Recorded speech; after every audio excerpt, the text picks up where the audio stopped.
దుఃఖము నెట్టూర్పు ఎగిరిపోతుంది, బాధ ఎగిరిపోతుంది, కన్నీరు తుడవబడతాయి.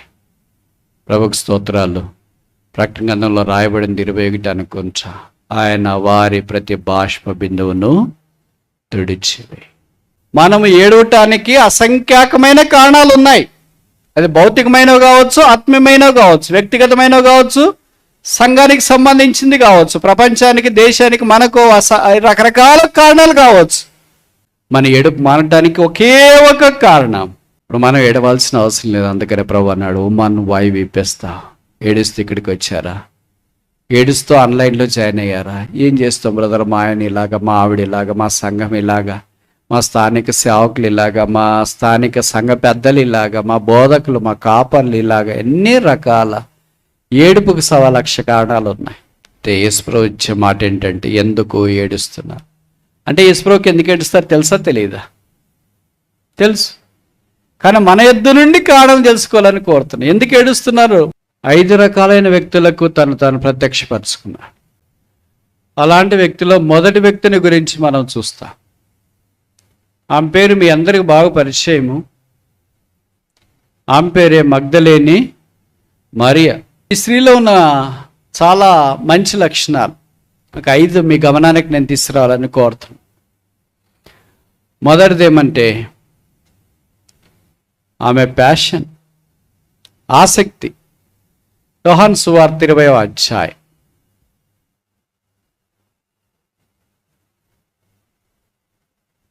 John chapter 20 verse 1.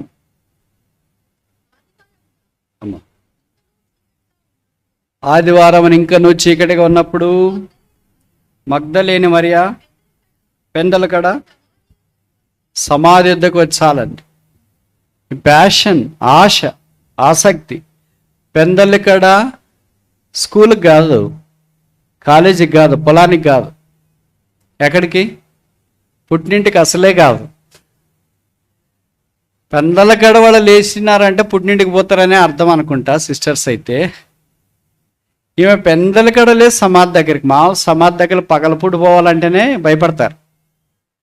ఊర్లో నుండి బయటికి వెళ్ళేటప్పుడు కూడా సమాధులు దాటిపోవాలనుకో, బయట నుండి ఊర్లోకి వచ్చేటప్పుడు కూడా సమాధులు దాటి రావాలనుకో, వాళ్ళు ఒకళ్ళే పోరు, వేరే వాళ్ళని తోడు చేసుకుని పోతారు. ఎందుకంటే అమ్మ ఆ స్థలము ఎట్లెట్లో ఉంది, రకరకాలుగా ఉంది, లేనిపోయినవన్నీ. భయం లేనివాడు కూడా భయం వస్తుంది. వాళ్ళు చెప్పే మాటలు అంత బాగా చెప్తారు. సువార్త చెప్పరు కానీ అట్లా ఇట్లాంటి దాని గురించి అలాగే చెప్తారు అనుకో. మేము ఆదివారం పెందల కడ లేచి, నేను అనుకోవడం భవిష్యత్తు రాత్రి నిద్ర పట్టలేదేమో. మీకు తెలుసు కదా, రాత్రి నిద్ర పట్టుకునే 2 సందర్భాలు 2 ఉంటాయి. ఎక్కువ బాధ అయినా రాత్రి నిద్ర పట్టదు, ఎక్కువ సంతోషమైనా. మీరు అనుకునే దానికంటే ఎక్కువ పాస్ అయింటారు అనుకో, 60 మార్కులు వస్తాయి అనుకునే దగ్గర 90 ఇచ్చినా అనుకో, రాత్రి నిద్రపోతారా ఒక పట్టాన? అస్సలు నిద్రపోరు. ఏదో పెళ్ళి జరుగుతుందో అనుకున్నారు అనుకో, అలాంటిది అమెరికా సంబంధం వచ్చింది అనుకో, నిద్ర వస్తుందా? కానీ ఎక్కువ సంతోషమన్నా నిద్ర రాదు, ఎక్కువ బాధ అన్న, మనకి ఎవరు ఆప్తులు దగ్గర వాళ్ళు చనిపోయారు అనుకో, నిద్ర వస్తుందా? ఈమె కూడా అలాగే. బహుశా ఎక్కువ బాధ అయిందేమో, యేసుప్రభు లేడు. ఆమె మంచి ప్యాషన్ ఆశ కలిగింది. ఎందుకు ప్రభు మీద ఆమెకు ఆశ వచ్చిందంటే, ఎవరు బాగు చేయలేదు, ప్రభు బాగు చేసి. ఆమెకు బంధువులు, రక్త సంబంధికులు, ఇతరులు, డాక్టర్లు, యాక్టర్లు అందరి దగ్గరికి తిరిగిందేమో దయాలు తీసేయాలని. కొంతమంది చెప్తుంటారు కదా, పలానా దగ్గర దయం వచ్చింది అంటే ఎక్కువ చెప్పండి దీని గురించి, 2-3 మాటలు చెప్పేస్తా. అయ్యో పలానా వాళ్ళు ప్రార్థన చేస్తే దయ్యం పోతుంది, వాళ్ళ దగ్గరికి వెళ్ళకపోయావా, వీళ్ళ దగ్గరికి వెళ్ళకపోయాను, వాళ్ళు ప్రార్థన చేశారు పోలే, వీళ్ళు ప్రార్థన చేశారు పోలే, అటు పోలే ఇటు పోలే, ఎన్నో ప్రయత్నాలు చేసింది. కానీ యేసు ప్రభు ఆమెను బాగు చేసి. అందుకనే యేసు ప్రభు బాగు చేసిన వాళ్ళు చాలామంది తిరిగి యేసు ప్రభు దగ్గరికి రాలే, కొంతమందే వచ్చినారు. దాంట్లో ఏమొకటి. సాధారణంగా యేసు ప్రభు ద్వారా మేలు పొందిన వాళ్ళు చాలామంది ఉంటారు, క్రైస్తవులు, క్రైస్తవేతరులు. కానీ అందరు ప్రభు దగ్గరికి రారు. Where are the 9? ఆ 9 ఎక్కడా? యేసుప్రభు వేసిన ప్రశ్న అది. ఇప్పటికి కూడా అది లింగరింగ్ క్వశ్చన్, ఇప్పటికి ప్రభావితం చూస్తున్న ప్రశ్న అది. Where are the 9? ఇప్పుడు వారు వచ్చిన వాళ్ళందరూ ఎవరు? 1%. ఇంకెంత శాతం రాలేదు? 90% రాలేదు, 10%. 10% వచ్చినారు. 10% ఇంతమంది అయితే 90% ఇంకెంతమంది కావాలా? కనుక అలాగ వచ్చిన వారిలో ఈ స్త్రీ ఒకటి. ప్రభు ద్వారా ఎన్నో మేలులు పొందిన వాళ్ళు తిరిగి ప్రభు దగ్గరికి రాలేదు. ఆమె ప్యాషన్ ఎలాంటిదంటే, యేసు ప్రభు వారు సిలువ వేయబడినప్పుడు కూడా చూడండి, పై వచనం 19వ అధ్యాయము యోహాను సువార్త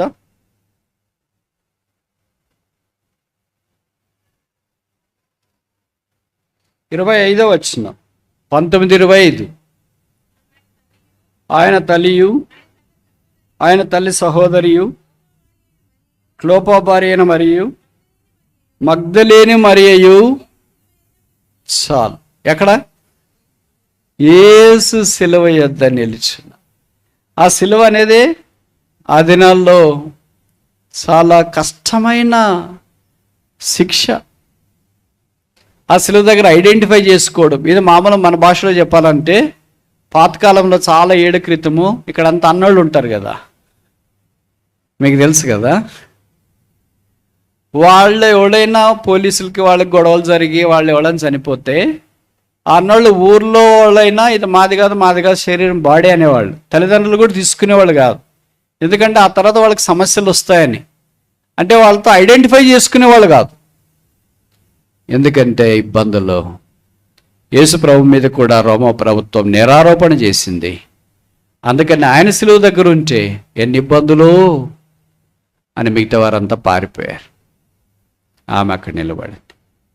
passion make you to stand with Christ.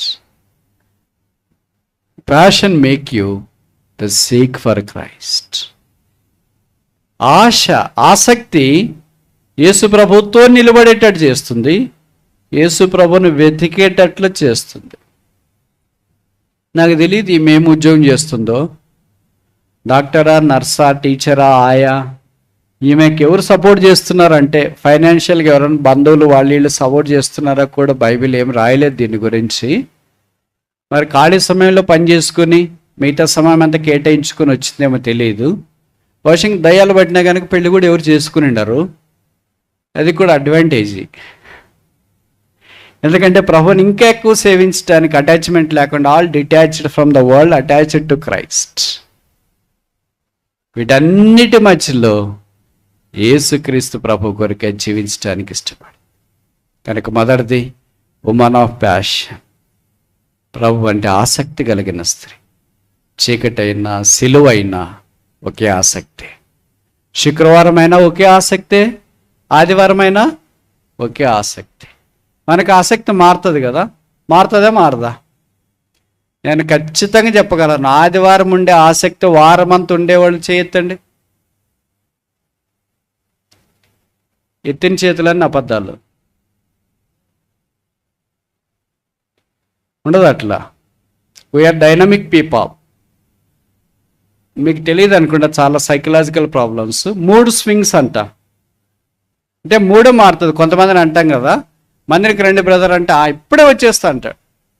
కొద్దిసేపు అయిపోయిన తర్వాత రాలేదు. ఏం బ్రదర్ రాలేదు, ఏం వస్తువులే రాబుద్ది కాలేదు. వీడియన్ 3 ఎంత తొందరగా మార్చుకున్నాడు. ఇంకా కొన్నిసార్లు మనం మాట్లాడే అంత మూడిఫీలో ఎప్పుడు ఎట్లుంటాడో మనం తెలియదు. 3 స్వింగ్స్ ఎక్కువ ఉంటాయి అన్నమాట మనుషుల్లో.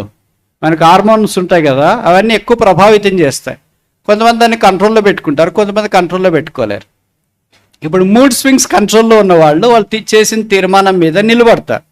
3 స్వింగ్స్ కంట్రోల్లో లేని వాళ్ళు చేసిన తీర్మానం మీద నిలబడలేరు. మందినికి వస్తామంటారు, రాలేరు. ప్రార్థన చేస్తామంటారు, చేయలేరు. వాకింగ్ చదువుతామంటారు, చదవలేరు. ప్రభు కొరకు జీవించాలనుకుంటారు, జీవించలేరు. ఆదివారం నేను ఎట్లున్నానో శనివారం దాకా అట్లే ఉన్నానంటే యేసు ప్రభు ఉన్నట్లే కదా మనం కూడా. అట్లుంటామా? చెప్పరేంటి? మారతామా మారమా? మారంది ఒక్కడే. ఎస్, మనమంతా ఎవరు? మారేవాళ్ళం. ఇప్పుడు వచ్చి ఎవరన్నా ఒక బ్రదర్ని గురించి, అయ్యో బ్రదర్, ఆ బ్రదర్ సంగతి మీకు తెలియదు అంటే వెంటనే మార్చుకుంటాం అభిప్రాయం. ఇంకోళ్ళు వచ్చి ఇంకోని గురించి చెప్పిన వెంటనే మార్చుకుంటాం. రకరకాలుగా మారిపోతూ ఉంటాం. తిరిగి మనం బాగుపడేటప్పటికి టైం చేసుకుంటాం. ఈమె శుక్రవారమైన ఒకే భక్తి, శనివారమైన ఒకే భక్తి, ఆదివారమైన ఒకే భక్తి. అంత ఆత్మీయత మనలో కూడా ఉంటే ఎంత బాగుంటుంది. మనం ఇలాంటి వాక్యాలు విన్నప్పుడు అనిపిస్తుంది, ప్రభు కొరకు బాగుండాలా, ఏం బతుకు బాగాలేదు అని మన బతుకు మీద, మన క్రైస్తవం మీద మనకు విరక్తి వస్తుంది కదా. ఇప్పటి నుండి క్రీస్తువలే ఉండాలా అనుకుంటాం. సైతాన్ చెప్తాడు, నువ్వు చెప్పులేసి చేసుకుని బయటికి రా, నీ సంగతి చెప్తా అని. కరెక్ట్ చెప్పులేసుకుని బయటికి వెళ్తే ఏదో ఒక ఫోన్ వస్తుంది, దాంట్లో గొడవ ఫోన్. అది భార్యనో, భర్తనో, అన్ననో, అక్కనో, తమ్ముడో ఏదో ఒకటి వస్తుంది. ఆఫీసు రకరకాల పోరాడిన వాడు వదలడు మనల్ని. మన చుట్టూ పట్టుకొని ఉంటాడు, ఫెవికాల్ మాత్రం అతక్కొని ఉంటాడు. వదలరా బాబు అన్నా కూడా వదలు. ఇవన్నిట్లో సతమతమై పోరాడి ఇక్కడ దాకా వచ్చినారంటే మీకు శుభం గొప్ప గాక. గొప్ప సంగతి. ఈ స్త్రీ వీటన్నిటిలో నుండి ఇలాగొచ్చు. మనం కూడా అలాగుండాలని ప్రభు కోరుతున్నాం. మనకు ఆదివారం ఉన్న భక్తి ప్రతిరోజు ఉంటే ఎంత బాగుంది, ఆదివారం ఉన్న ఆశ ప్రతిరోజు ఉంటే ఎంత బాగుంది, ఆదివారం ఉన్న త్యాగం ప్రతిరోజు ఉంటే ఎంత బాగుంది. ఆదివారం ఎట్లుంటాం మనము? మీరు చెప్తారా, నేను చెప్పాలా? ఇప్పుడే పరలోకం నుండి దిగొచ్చిన గాబ్రియల్ మాదిరి, దయాప్రాప్తులు హలా నీకు శుభం. సోమవారం నుండి శనివారం దాకా ఎట్లుంటాము? మీరు చెప్తారా, నేను చెప్పాలా? అపవిత్రాత్మ అంటుంది, నేను యేసు నెరుగుదు, నువ్వెవడు మధ్యలో అన్ని. ఈ మూడు స్వింగ్స్ ఎందుకంటే పరిస్థితులను బట్టి, మనుషులను బట్టి. ఏం చేస్తాం బ్రదర్, అట్లా మారిపోయింది, మరి ఏం చేస్తాం? మీకే తెలుసు కదా, పెళ్లి కాకముందు ఎట్లున్నారు, పెళ్ళి అయిన తర్వాత ఎట్లున్నారు చెప్పండి. ఇంకా ఒక చేంజ్, పెళ్ళై పిల్లలంతా సెటిల్ అయిన తర్వాత ఇప్పుడు ఎట్లున్నారు చెప్పండి. తేడా కొట్టొచ్చినట్లు కనిపిస్తుందా, అస్సలు కనపడట్లేదా? పెళ్ళైన వాళ్ళు ఎవరు చెప్పట్లేదు, మీరు చెప్తారా, నేను చెప్పాలా? తేడా కొట్టొచ్చినట్లు కనిపిస్తుంది. రక్షణ పొంది పెళ్లి కాకమునుపు ఎంత త్యాగము, ఎంత చెప్పనలేవు కానంత ఫైర్, పైనుండి పడిన అగ్ని వలె, మెరుపు వలె ఉన్నారు. మరి పెళ్ళైన తర్వాత ఏమైందంటే, నీళ్ళు వచ్చినాయో మరి కార్బన్ డైఆక్సైడ్ వచ్చిందో ఏమైందో తెలియదు, కానీ మంట అంతా సపసల్లిపోయింది. పిల్లలు, కష్టాలు, ఆర్థిక ఇబ్బందులు, పోరాటాలు, అత్త వైపు నుండి, తల్లిదండ్రుల వైపు నుండి, ఇవన్నిట్లో శాండ్విచ్ అయిపోయి 7 ఏళ్ళు పిల్లలు కానీ వాళ్ళతో పోరాటం, అది ఇది అంతా అయిపోయి శ్రమల కాలం, 7 ఏళ్ళ శ్రమల కాలం నుండి బయటకు వచ్చి కొద్దిగా సెటిల్ అయిదాం అనేటప్పటికి మళ్ళీ ఇంకా అనారోగ్య సమస్యలు, ఈ పోరాటాలు, ఇవన్నిట్లో తల మునకలు అయిపోయి దిక్కు తెలియక గూడు చెదిరిన పక్షి వలె, గమ్యం తెలియని బాటసారి వలె, ఎక్కడికి వెళ్ళాలో తెలియని ప్రయాణికుని వలె, పురము తెలియని యాత్రికుని వలె, ఆరోగ్యము లేని రోగి వలె, చంచల మనస్సు కలిగిన వ్యక్తి వలె, పరలోకము నా దేశమని పాడటానికి చేతగాని క్రైస్తవుని వలె చతికిలబడిపోయామంటే తప్పంటారా? మగ్దలేని మరియా ప్రభువును అన్ని పరిస్థితులు వెంబడించింది. ఓన్ ఆఫ్ ప్యాషన్, క్రీస్తు అంటే ఆసక్తి కలిగిన స్త్రీ. మనం అలాగుందము గాక. రెండవది, మార్క్స్ వార్త 16 మొదటి వచనం అనుకుంటా. Mark chapter 16 verse 1.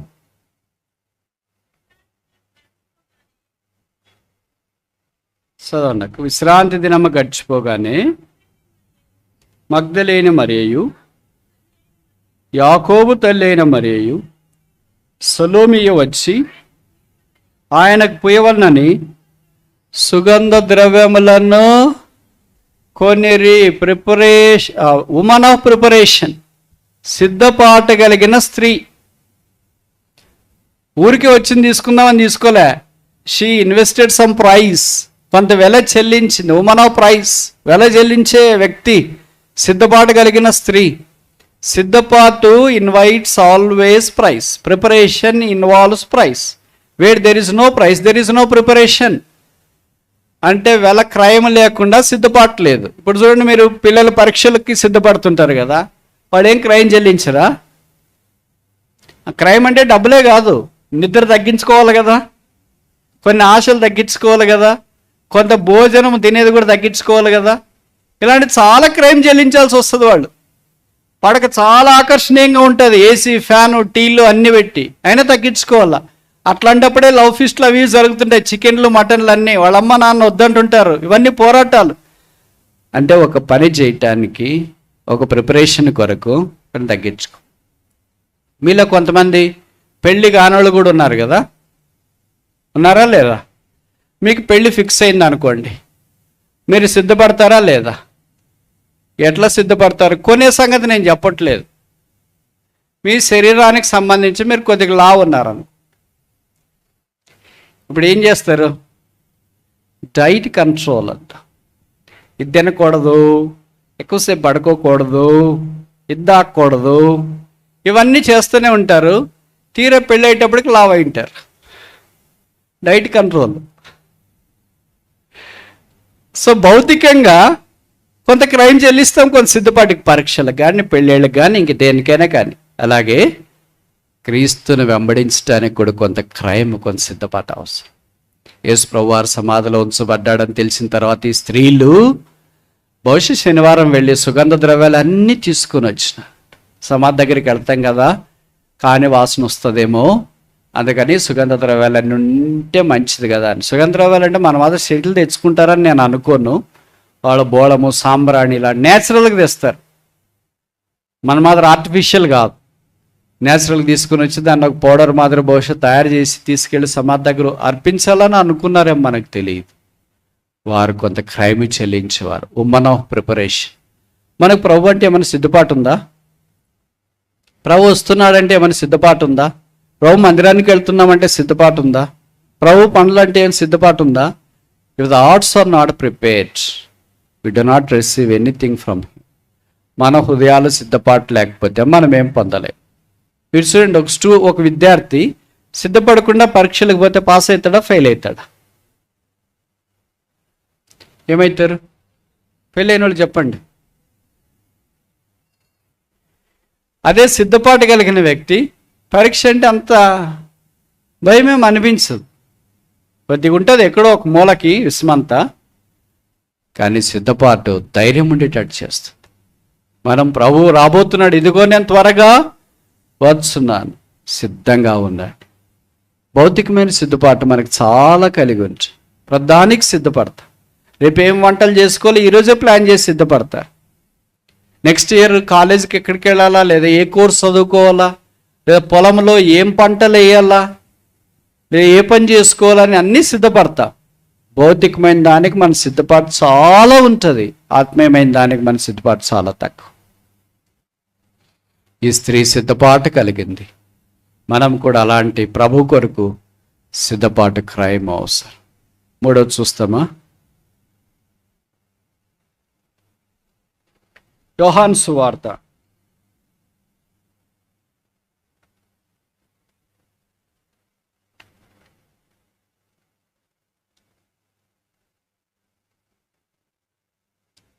20వ అధ్యాయం, జాన్ చాప్టర్ 20.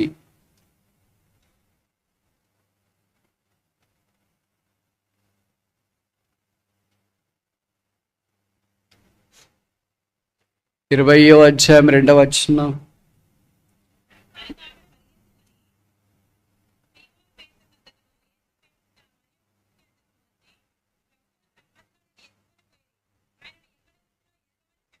చాలండి.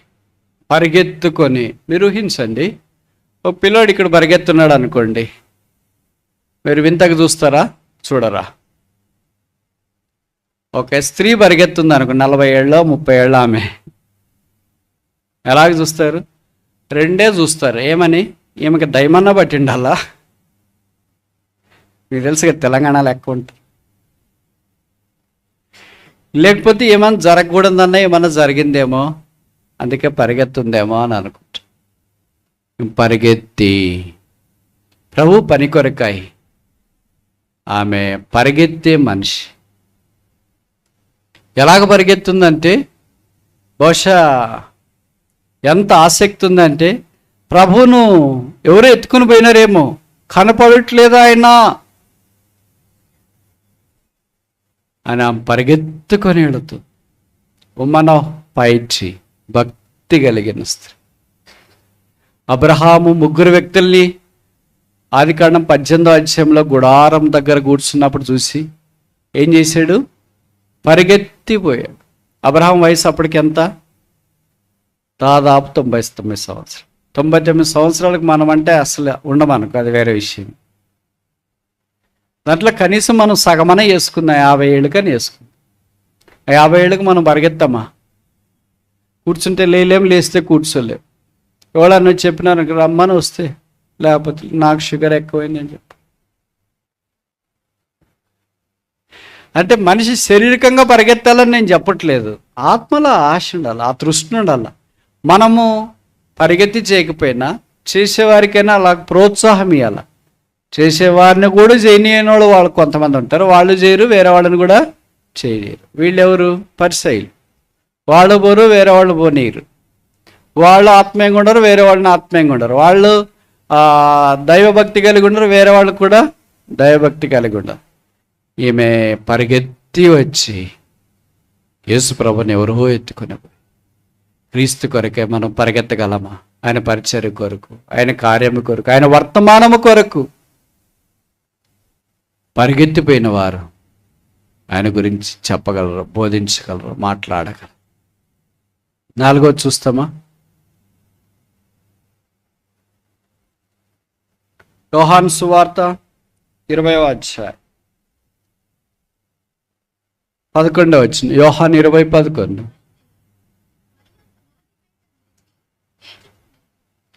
మరియా సమాధి బయట నిలుచుండి ఏడ్చుచుండెను. ఉమన్ ఆఫ్ పెయిన్, బాధపడుతుంది. దేనికి బాధ? మనల్ని బట్టి కాదు బాధ. మనకి ఎప్పుడు ఏడుపు వస్తుందంటే మనల్ని బట్టే ఏడుపు వస్తుంది. మీకు తెలుసు కదా, ప్రార్థన ఆరాధన చేసేటప్పుడు, ముఖ్యంగా ప్రార్థన చేసేటప్పుడు రకరకాల ఐటమ్స్ అన్నిటి కొరకు చేస్తారనుకో, మందిరం కొరకు, సేవకుడి కొరకు, అప్పుడేమి ఏడుపు రాదు. ఎప్పుడు ఏడుపు వస్తుంది? ఎప్పుడు వస్తుందమ్మా? ఎప్పుడు వాళ్ళ భర్త, వాళ్ళ భార్య, వాళ్ళ కొడుకు, వాళ్ళ పిల్లలు వాళ్ళు గుర్తొస్తారో వెంటనే బ్రోకన్, ప్రభువా మా అప్పటిదాకా బాగున్నారు, అరే ఏమైంది ఏమైంది అంటారు బ్రదర్, మీకు తెలియట్లేదు, ఇంట్లో నరకం. కరెక్టే, మరి ఆ నరకం గుర్తొచ్చి ఏడుస్తున్నారు, భర్త గుర్తొచ్చి కాదు. ప్రభు అలాగ బాగు చేయలేను కాదు, ఆ నరకం గుర్తొచ్చి ఏడుస్తుంది. ఇక్కడ ఈ స్త్రీ మనం చూస్తే ఏడుస్తూ నిలబడి, పునరుత్థానం మనుషుల్ని 3 భాగాలు చేస్తుంది. మొదటి భాగం యోహాను సువార్త 20వ అధ్యాయం. యోహాను సువార్త 20వ అధ్యాయం 5వ వచనం. John chapter 20 verse 5. అతడు సమాధిలో ప్రవేశించలేదు. కొంతమంది పునరుత్థానం అంటే అక్కడ దాకా వస్తారు, ఏ సమాధి దగ్గరికి, ఆయన సమాధితో తమను ఐక్యపరచుకోలేరు. They don't like to be buried. భూస్థాపన యేసు ప్రభుతో కూడా, క్రైస్తవం అంటే బాప్తిస్మ అంటే ఇదే కదా, ఆయనతో కూడా సిలువ వేయబడ్డాను, ఆయనతో కూడా సమాధి చేయబడ్డాను, ఆయనతో కూడా తిరిగి లేచినాను. ఈ 3 బాప్తిస్మలో మనం ఇచ్చే సాక్ష్యం. కానీ కొంతమంది ఎక్కడి దాకా వస్తారంటే ఆయనతో పాటు చనిపోయే దగ్గరికి వస్తారు, సిలువ దాకా వస్తారు, కానీ ఆయనతో పాటు సమాధి చేయబడిన అనుభవంలోనికి రారు. సమాధి చేయబడ్డ అంటే అర్థమేంటి? కంప్లీట్గా కనబడకుండా పోవుట, అదృశ్యమగుట. మనకు అది ఇష్టమా? మందిరంలో కనబడాలని ఎన్నో ప్రయత్నాలు చేస్తుంటాం, ఎన్నో షోలు చేస్తుంటాం. నేను కనపడకుండా ఉంటే ఎంత బాగుండు అనుకునే వాళ్ళు ఎవరైనా ఉంటారా? సంఘములో ఎవరైనా ఉంటారా? యేసు ప్రభు మనస్సు కలిగిన వాళ్ళు అలాగుంటారు. మిగతా వాళ్ళంతా తమను తాము కనపరుచుకోవడానికి ఏదో పని చేస్తారు. కనీసం ముందుకు వచ్చి లైట్ ఫ్యాన్ అన్నా ఆన్ చేస్తారు, అది వాళ్ళకి కన్సర్న్ కాకపోయినా. అంటే వేసేవాళ్ళంతా అలాగుంటారని నేను అనను, అది వాళ్ళ పని కనుక వాళ్ళ బాధ్యత వాళ్ళు చేయాలా. బాధ్యత కాని వాళ్ళు కూడా కొంతమంది ఉంటారు, ఎందుకు అట్లా వచ్చినారంటే కనపడాలా, ఎవరైనా అని అడగాలి కదా వెనకోళ్ళంతా. అంటే వీళ్ళంతా సిలువ వేయబడిన అనుభవంలోనికి వచ్చినారేమో కానీ భూస్థాపనకి రాలేదు. ఇది ఎలాగుంటుందంటే, వాళ్ళని మన బంధువులు, తెలిసిన వాళ్ళు, విశ్వాసాలు చనిపోయినారంటే ఎక్కడ పెట్టారు? బాడీ అంటాం కదా, ఇంట్లో పెట్టారంటే ఇంట్లో పోయి చూసేస్తారు, వాళ్ళ భూస్థాపనకు పోరు. దానికి చాలా కారణాలు ఉంటాయి. యేసుప్రభు దగ్గరికి అలా కుదరదు. మానవ దగ్గరికి వచ్చి భూస్థాపనకి నేను రానంటే కుదరదు. మానవ దగ్గరికి రావాలా, భూస్థాపనకి రావాలా, పునరుత్థానానికి కూడా.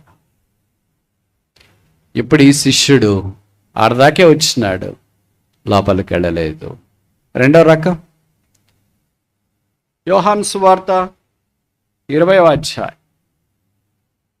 యోహాను సువార్త 20వ అధ్యాయం 6వ వచనం.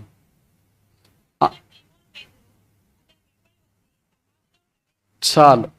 అతని వెంబడి వచ్చి, ఇప్పుడు సమాధిలోకి ప్రవేశించిన వ్యక్తి ఎవరు? యోహాను కుర్రోడు పేతురు కంటే వయసులో. పేతురు కొద్దిగా పెద్దవాడు, అందుకే లేటుగా వచ్చినాడు. పరిగెత్తినప్పుడు పెద్ద వయసు మెల్లగా పరిగెత్తారు కదా. యోహాను చిన్న వయసుడు కనుక పేతురు కంటే ముందు పరిగెత్తేసి వచ్చినాడు, కానీ సమాధి దగ్గరికి, కానీ లోపలికి పోలే, అక్కడే నిలబడ్డాడు. పేతురు ఆయన తర్వాత పరిగెత్తేసి వచ్చినాడు, ఆయన సమాధిలోనికి. కనుక రెండో రకం ఏంటంటే those who exercise the burial of Jesus Christ. యేసుప్రభు యొక్క భూస్థాపన నాది కూడా. I am buried with Christ, yet not I but Christ liveth in me. నేను క్రీస్తుతో పాటు భూస్థాపన చేయబడి ఉన్నాను, ఇక నా యందు క్రీస్తే జీవిస్తున్నాడు అనే అనుభవం. దీన్నే మనం పాత నిబంధనలు ఏమంటామంటే యోర్ధాను అని అంటాం. యోర్ధాను అంటే భూస్థాపన, డిసెండర్, దిగిపోవుట. యోర్ధాను అనుభవంలోనికి వచ్చిన, అందుకే పాట కూడా ఉంది కదా, దాటము యోర్ధాను ఆ ప్రియుడ అని. యోర్ధాను దాటమంటే అర్థం ఏంటి? భూస్థాపన అనుభవం నుండి దాటాలా. అసలు భూస్థాపనకి రాకపోతే ఇంకెలాగ దాటేది? ఎక్కడికి వెళ్ళినా పరిచర్యలో ఈ దినాల్లో నేను చూస్తున్నది ఏంటంటే ప్రజలు విపరీతంగా తమను తాము కనపరుచుకోవాలని ప్రయత్నం చేస్తారు. పిల్లలు, యవనస్తులు, సిస్టర్సు, బ్రదర్సు, సేవకులు, బోధకులు, కాపర్లు వీలైనంతగా ఎగ్జిబిషన్ కనిపించుకోవాలి. Want showcase myself but not Christ. Bible ఏం చెప్తుందంటే show Christ but not you. క్రీస్తును చూపించండి, మిమ్మల్ని కాదు. మనం ఏం చెప్తామంటే క్రీస్తు ఎప్పుడు చూస్తారంటారు కదా. అందుకనే మన జీవితంలో పునరుత్థాన అనుభవంలోనికి రాలేకపోయి. ఇది రెండో గుంపు. మూడోది చూస్తామా? ఇందాక చదివాం కదా 20వ అధ్యాయం యోహాను సువార్త 11. అయితే మరియా, ఇది మూడో రకం. మొదటి రకం ఏంటి? మొదటి రకం ఏంటమ్మా? సమాధి బయట ఉండేవాళ్ళు. రెండో రకం ఏంటి? సమాధి లోపలికి వెళ్ళేవాళ్ళు. మూడో రకం ఏంటి? బయట ఉండి ఏడ్చేవాళ్ళు. ఇప్పుడు నేను ఒక ప్రశ్న అడుగుతా, మీరు కరెక్ట్గా సూటికి జవాబు చెప్పాలి. తప్ప చెప్పొద్దు, అబద్ధం చెప్పొద్దు. ఈ మూడు రకాల్లో మనం ఏ రకం? మొదటి రకమా, రెండో రకమా, మూడో రకమా? మన రకమే ఇక్కడ లేదా? బయట ఉండి ఏడ్చేది. వెరీ గుడ్, ప్రభుకి స్తోత్రాలు. కొంతమంది ఏడ్చే కళ్ళు ఉన్నాయి, ప్రభు కొరకు కార్చే కన్నీరు ఉంది. ఇంకా అందరూ మూడో రకమా? ప్రభుకి స్తోత్రాలు. అంటే మగ్ధలేని మరియలంతా ఇక్కడే ఉన్నారు. ప్రభు పునరుద్ధరణ అయిన వారిని మొదటిసారిగా చూసిన వాళ్ళంతా ఇక్కడే ఉన్నారు. ప్రభుకి స్తోత్రాలు. మనలో చాలామంది మీరు అనుకోకపోతే చెప్పనా, ఏమనకపోతే మొదటి రకం. అక్కడ దాకా పరిగెత్తేసి వస్తాం. అక్కడ స్పీడ్ బ్రేకర్ ఉంటుంది, అదే సమాధి. అయ్యో ఆగిపోతుంది. ఇప్పుడు తెలియదు, ఇంతకుముందు ఆయన లేడు, ఇప్పుడు చనిపోయాడు. కడప జిల్లాలో ఒక మినిస్టర్ ఉండేవాడు. ఏ పార్టీ చెప్పను, ఓకేనా. ఆయనకి అంత ఎక్కువ చదువు కూడా లేదు. కార్లోనా మినిస్టర్ కదా, కార్లో తీసుకుని వెళ్తున్నారు. ముందు కాన్వాయ్, వెనక్కి కాన్వాయ్, కార్లు అన్నీ పోతున్నాయి. కొద్దిగా ఫ్రాక్షన్ జోన్ ఎక్కువ ఉండేది కదా, అక్కడ ఎప్పుడు స్పీడ్ పోవాలా, స్లోగా పోకూడదు. పోతే వాళ్ళు ఏమైనా బాంబులు గిమ్మలు పడితే కష్టం అయిపోతుంది. వాడికి తెలిసి ఎక్కడ బాంబులు పోయాలో ఏం కథ అన్నీ, ఇదంతా పెద్ద స్టోరీ కథ ఇది. ఇప్పుడు ఈ కథ వద్దు. అలాగే వెళ్తూ ఉంటే రోడ్డు మీద పోతూ ఉంటే ఉన్నట్టు డ్రైవర్ స్లో చేసినాడు. ఈ మంత్రి గారికి భయం వేసిందో ఏమో, ఏమయ్యా స్లో చేసావు అని అన్నాడు. ఆ డ్రైవర్ ఏమన్నాడంటే, సార్ స్పీడ్ బ్రేకర్ వచ్చింది అని అన్నాడు. ఆన్న కొట్టి పోతుంది కదా.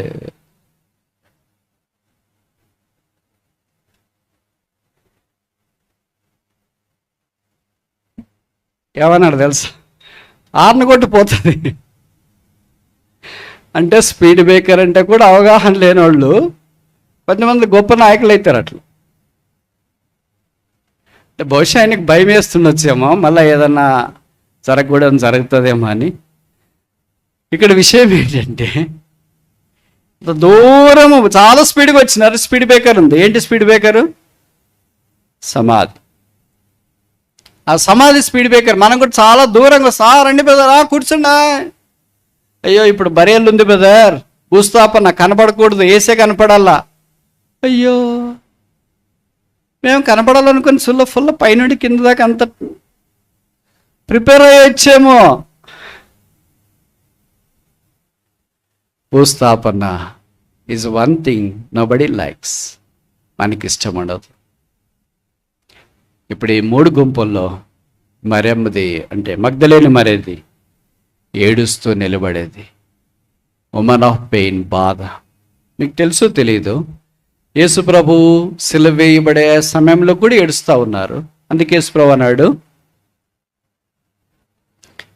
యెరూషలేము కుమార్తెలారా నా నిమిత్తం ఏడవద్దండి, మీ నిమిత్తము మీ పిల్లల్ని. ఆ సిలువ దగ్గర ఏడుస్తున్నారు. ఇప్పుడు యేసుప్రభు తిరిగి లేచినాడు అన్నా కూడా ఏడుస్తుంది. అందుకే యేసుప్రభు కనిపించిన తర్వాత కూడా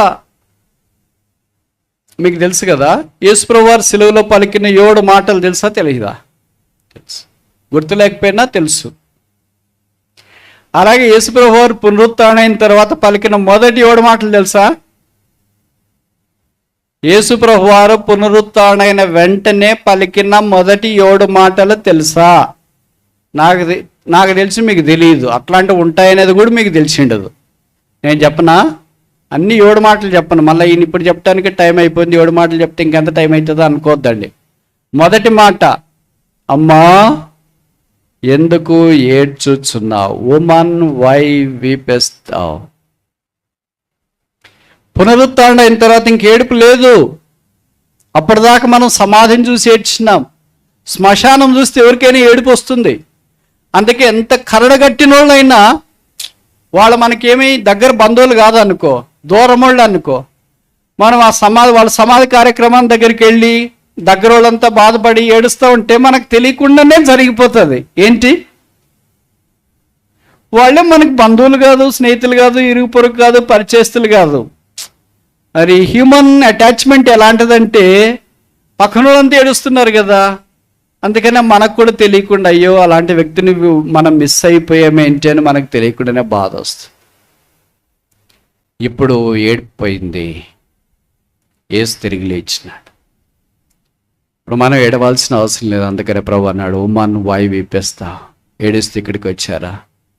ఏడుస్తూ ఆన్లైన్లో జాయిన్ అయ్యారా? ఏం చేస్తాం బ్రదర్, మా ఆయన ఇలాగా, మా ఆవిడ ఇలాగా, మా సంఘం ఇలాగా, మా స్థానిక సేవకులు ఇలాగా, మా స్థానిక సంఘ పెద్దలు ఇలాగా, మా బోధకులు, మా కాపర్లు ఇలాగా, ఎన్ని రకాల ఏడుపుకి 1,00,000 కారణాలు ఉన్నాయి. అంటే యేసుప్రభు ఇచ్చే మాట ఏంటంటే, ఎందుకు ఏడుస్తున్నారు అంటే, యేసుప్రభుకి ఎందుకు ఏడుస్తారు తెలుసా తెలియదా? తెలుసు. కానీ మన యొద్ద నుండి కారణం తెలుసుకోవాలని కోరుతున్నాను. ఎందుకు ఏడుస్తున్నారు? మా ఆయన రక్షణ పొందలేదు ప్రభువా. ఎందుకు ఏడుస్తున్నారు? మా ఆవిడ రక్షణ పొందలేదు. ఎందుకు ఏడుస్తున్నారు? మా పిల్లలు రక్షణ పొందలేదు.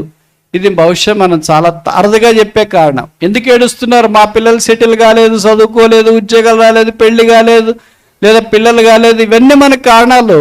రోగం బాగా కాలేదు, ఇబ్బందులు వచ్చేసినాయి, లేదా పక్కనోడు చనిపోతారు అనుకుంటే చాలా కాలం కిందట. నేను చెప్పే మాటలు అర్థమవుతున్నాయా మీకు? ఉమన్ వై వీపేస్తావు? ఏడవటానికి ఎన్ నంబర్ ఆఫ్ రీజన్స్ ఉన్నాయి. కానీ ఏడుపు మానేయటానికి ఒకే ఒక కారణం, క్రైస్ట్ ఈజ్ రిజన్. క్రీస్తు తిరిగి లేచినాడు. ఇంకోసారి చెప్పనా? మనం ఏడవటానికి అసంఖ్యాకమైన కారణాలు ఉన్నాయి. అది భౌతికమైనవి కావచ్చు, ఆత్మీయమైనవి కావచ్చు, వ్యక్తిగతమైనవి కావచ్చు, సంఘానికి సంబంధించింది కావచ్చు, ప్రపంచానికి, దేశానికి, మనకు రకరకాల కారణాలు కావచ్చు. There are N number of reasons to weep, but there is a single reason to stop weeping, and that single reason is Christ. మన ఏడుపు మానటానికి ఒకే ఒక కారణం, యేసు లేచి ఉన్నాడు. Jesus is reason. యేసు ప్రభు లేచినాడంటే దుఃఖం నెట్టూరు పెగిరిపోతుంది. బాధ ఎగిరిపోతుంది, కన్నీరు తుడవబడతాయి. ప్రభుకు స్తోత్రాలు. ప్రకటన గ్రంథంలో రాయబడింది 21 అనుకుంటా, ఆయన వారి ప్రతి బాష్ప బిందువును తుడిచివే. మన కన్నీరన్నీ తుడబడతాయి. భూమి మీద ఉన్నంతకాలం రకరకాల దాని కొరకు కన్నీరు కారుస్తూనే ఉంటాం. చదువుల్లో, ఉద్యోగాల్లో, పెళ్ళిళ్ళలో, పిల్లలు సెట్ కాలేదనో, పొలాలు పండలేదనో, వ్యాపారాలు కలిసి రాలేదనో, ఇంకా ఆత్మల రక్షణ కొరకు రకరకాలుగా కారణాలు చాలు. అయితే మన కన్నీరు వదినాంతుడో పడుతుంది. అదే పరలోకం. ఆ కన్నీరు లేని రాజ్యం అంటే ఎంత బాగుంటుంది. రోజు కనీసం ఒకసారైనా ఏడ్చే బ్రదర్స్ కాదు, సిస్టర్స్ ఉంటారు కదా. కానీ పరలోకానికి వెళ్ళిన తర్వాత ఏడిపోయిక ఉండదు. There is no BP. పునరుత్థానాన్ని యేసు ఎక్కడుంటాడో అక్కడ నో బీపీ. మరి ఎందుకు మనం ఏడుస్తున్నాము అని అంటే బహుశా ఆయన గురించి అవగాహనలోనికి రాలేదేమో, ఆయన లేచాడని ఇంకా ఎరగలేకపోతున్నామేమో, మర్చిపోయినట్లు అనిపిస్తుందేమో. అందుకనే మన బాధలు, మన దుఃఖాలు, వేదనలు అన్నీ గుర్తొచ్చి ఇవన్నీ యేసుప్రభు లేచినాడు అనే సబ్సైడ్ చేసేస్తుంది, ఆపేస్తుంది. మబ్బు వచ్చి సూర్యకిరణాలు ఆపినట్లుగా యేసుప్రభు యొక్క పునరుత్థానాన్ని ఇవన్నీ మనకు వచ్చి ఆపేసి గ్రహించలేకపోతున్నాడు. ఇప్పటిదాకా 4 కారణాలు చూసా మగ్దలేని మరియ గురించి. మొదటిది ఏంటి? ఉమెన్ ఆఫ్ ప్యాషన్, ఆసక్తి కలిగిన స్త్రీ. రెండవ కారణం ఏంటి? ఉమెన్ ఆఫ్ ప్రిపేర్డ్నెస్, ప్రిపరేషన్, సిద్ధపాటు కలిగిన స్త్రీ. మూడవ కారణం ఏంటి? ఉమెన్ ఆఫ్ పైటీ, భక్తి కలిగిన స్త్రీ. నాలుగవ కారణం ఏంటి? ఉమెన్ ఆఫ్ పెయిన్, బాధ కలిగిన, ప్రభు కొరకైన బాధ. ఎందుకమ్మా ఏడుస్తున్నావు అంటే నాకెవరు పొలం ఇవ్వలేదు, ఇల్లు లేదండి అనే కారణాలు చెప్పట్లేదు ఆమె. నా ప్రభువుని ఎవరో ఎత్తుకొని పోయారు. Is there any godly reason for us to be? మనము ఏడవాలి అని అనుకుంటే, నేను ఈ మాట చెప్తే మీరు ఏమనుకోవద్దండి, ఒక విశ్వాసి ఏడవాలంటే దైవ కారణం ఒక్కటే ఉండాలి. If we weep for any reason other than the reason of God, then it cannot be a significant one in the sight of the Lord. ప్రభు యొక్క కారణము తప్ప మిగతా ఏ కారణానికి మనం ఏడ్చినా అదంత మంచి కారణం కాదేమో దేవుని దృష్టిలో. కానీ మనం అన్నిటికీ ఏడుస్తుంటాం. ఏంటో బ్రదర్ ఏడుస్తాం? కడుపు నొప్పి భరించలేకపోతే ప్రభువా నొప్పి. అన్నిటికీ ఏడ్చి ఎప్పుడైనా మనం పాపం కొరకు ఏడ్చినామా? ప్రభువా నేను ఇంత బలహీనయ్యాను, ఇంత దుర్మార్గుడినయ్యాను, ఇంత తప్పిపోయాను, ఇంత సిలువకు దూరం అయిపోయాను. రక్షణ పొందక ముందు సంగతి కాదు, రక్షణ పొందిన తర్వాత సంగతి నేను చెప్తున్నా. ఇంత బలహీనం అయిపోయాను, ఇంత ఆత్మలో ఆసక్తి లేకుండా అయిపోయింది, ఇంత సోమర్తనంలోనికి వచ్చినాను అని ఎప్పుడైనా మీకు ఏడ్చినట్లు అనిపించింది? అట్లాంటి దానికి ఏడుపు రాదు. భర్తను బట్టి, భార్యను బట్టి, పిల్లలు బట్టి, దీన్ని బట్టి అంతా ఏడుపు వస్తుంటుంది. అనారోగ్యాన్ని బట్టి ఏడుపు వస్తుంది, ఆర్థిక ఇబ్బందులను బట్టి ఏడుపు వస్తుంది, వీటన్నిటిని బట్టి ఏడుపు వస్తుంది. ప్రభువుని బట్టి ఏడ్చింది మగ్దలేని మరియ. అలాంటి మరేలు ఇక్కడ ఉన్నారా? అలాంటి మరే దాసులు ఇక్కడ ఉన్నారా? అర్థమవుతుంది నేను చెప్పే మాటలు. ఎవరైనా మరే దాసు ఉంటే బాధపడద్దండి. అలాంటి మరేళ్ళు, మరేదాసులు లేకపోతే ఇంకా మనం పునరుత్థానం దగ్గరికి రాలేదేమో. 5వ ఆఖరి చూసి ముగిస్తామా? 20వ అధ్యాయం యోహాను సువార్త, జాన్ చాప్టర్ 20. యోహాను సువార్త 20వ అధ్యాయం.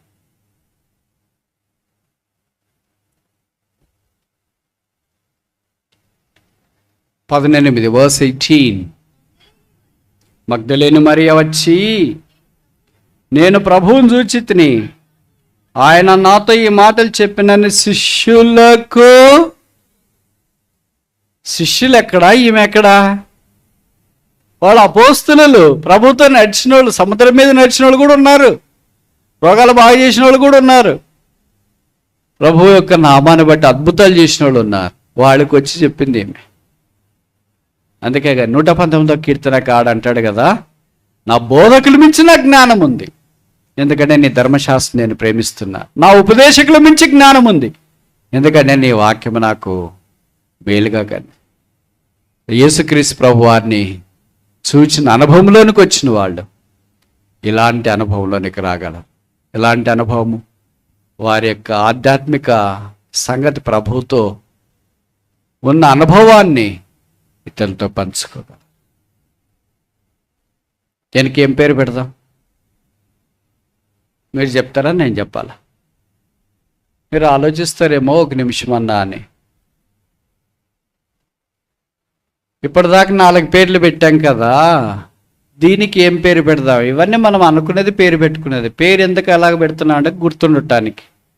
ఎవరన్నా అడిగారు అనుకో, బ్రదర్ ఏం వాక్యం చెప్పారంటే, నాకు తెలుసు మీరు ఖచ్చితంగా బయటికి వెళ్ళిన తర్వాత ఏం చెప్పారంటే దయ్యాల గురించి చెప్పాడు brother.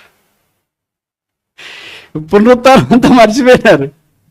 All the power of the resurrection was gone. ఎక్కడో చెప్పిన ఒక మాట దయ్యాల గురించి చెప్పినాడు అనేదే గుర్తొస్తుంది. ఏం పేరు పెడదాం? Women of proclamation. ప్రకటన చేస్తుంది, I have seen the Lord. నేను ప్రభువుని చూసా, నేను ప్రభువుని చూసా, నేను ప్రభువుని చూసా, నేను ప్రభువుని చూసా. ఇంతదాకా ఏమేమి చూసిందండి? సమాధి చూసిందా లేదా? ప్రేత వస్త్రాలు చూసిందా లేదా?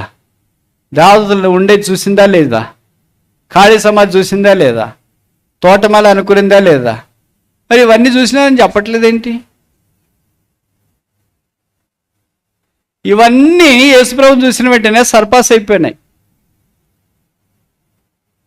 అంటే the sight, the look at Christ, resurrected Christ covers all other empty things. బాహ్యంగా సాధారణంగా ఉండే సంగతులన్నింటినీ పునరుత్థాడైన యేసుని చూసిన కనదృష్టి కప్పివేస్తుంది.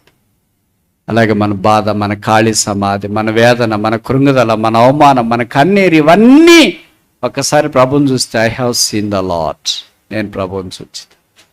మనం చాలాసార్లు ఇక్కడే ఉంటాం. నేను సమాధి చూస్తే, నేను దేవదూతలను చూస్తే, నేను ప్రేత వస్త్రాలు చూస్తే, ఇక్కడే ఉండు నువ్వు. కానీ మగ్ధలేని మరి మనల్ని ఎక్కడ తీసుకెళ్తుంది అంటే, అది కాదు brother, that is not true.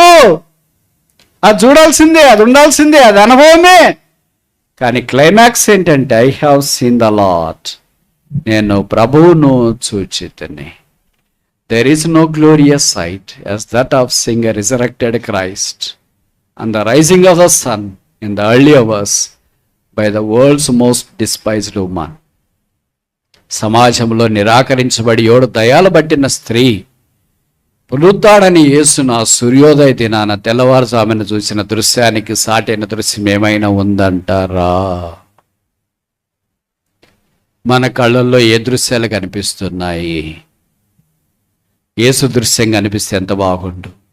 అందుకే మత్తయి 17 రాయబడింది, రూపాంతర కొండ మీద they saw no man save Jesus only.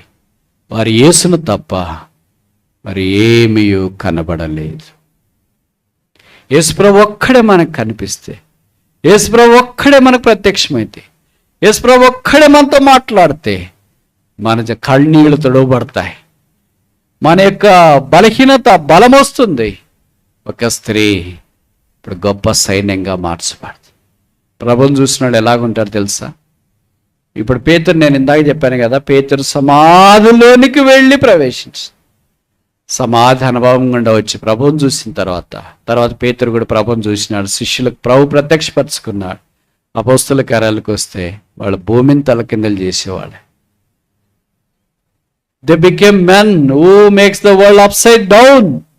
భూమిని తలకిందలు చేసిన వారు. మనం ఇంతింత చదువుకున్నాం, ఇంతింత జీతాలు వస్తాయి, ఇన్ని నీళ్ళు ఉన్నాయి, మనమే తలకిందులు అయిపోతున్నాం. పక్కన వాళ్ళు తలకిందులు అయ్యే సంగతి దేవుడెరు. చాలాసార్లు నాకు ఇదే అనిపిస్తూ ఉంటారు. వాళ్ళకి చదువు రాదు, విద్య లేని పామర్లు, ఏది ఎలాగ చేయాలో తెలియదు. అలాంటి వాళ్ళు ఒక్క పరిశుద్ధాత్మ దేవుని ద్వారా నడిపించబడి ఆ ప్రభువుని చూసి ఆ పునరుత్థానమైన శక్తి ద్వారా భూమిని తలకిందులుగా చేసి క్రీస్తు కొరకు సాక్షులై. ఇది యేసుప్రభు పునరుత్థానమైన తర్వాత మొదటి ప్రత్యక్షత. ఒక స్త్రీని దేవుడు తను కనపరుచుకొని ఒక బలమైన సాక్షిపడి, నేను ప్రభువుని చూచితిని. There is no greater message than that of this message that I have seen the Lord. నేను ప్రభువుని చూస్తున్నాను దానికంటే గొప్ప వర్తమానం ఇంకేం. తిరిగి మన స్థలాలకు వెళుతుండగా ప్రభు ఇది మనం హృదయంలో ఉంచును గాక. I have seen the Lord. నేను ప్రభువుని చూచితి. అదే ఆమె యొక్క వర్తమానం. తన శిష్యులకు, యేసు ప్రభు యొక్క శిష్యులకు ఆమె తెలియజేయటానికి కొనుక్కున్న సంగతి మనకు పరిచయం. దేవుడు మన జీవితాల్లో కూడా పునరుత్థానాన్ని, యేసుని గురించి ప్రకటించే ఆ భాష, ఆ అనుభవం, ఆ ప్రత్యక్షత, ఆ వెలుగు, ఆ దర్శనం ఉంచి నేను ప్రభువుని చూసి I have seen the lord. ఏమైంది మరి? నా కన్నీరు తొడవబడింది. ఏమైంది మరి? నా విషయాన్ని మార్చబడింది. ఏమైంది మరి? నా దృక్పథం మార్చబడింది. ఏమైంది మరి? నా ప్రయారిటీస్ మార్చబడ్డాయి. ఏమైంది మరి? నా లోకం యొక్క స్థితిగతులన్నీ మార్చబడ్డాయి. I became completely new person. ఇందాక దయ్యాలు పట్టిన స్త్రీ ఇప్పుడు ప్రభుని గురించి ప్రకటించే స్త్రీ అయింది. This is what the resurrected Christ will do in our lifes. మన జీవితాల్లో పునరుత్థాడైన యేసు చేసే కార్యం ఇది. Paulu, that I may know him and the power of his resurrection. నేను ఆయన పునరుత్థాన శక్తిని ఎరుగ నిమిత్తం. ప్రార్థన.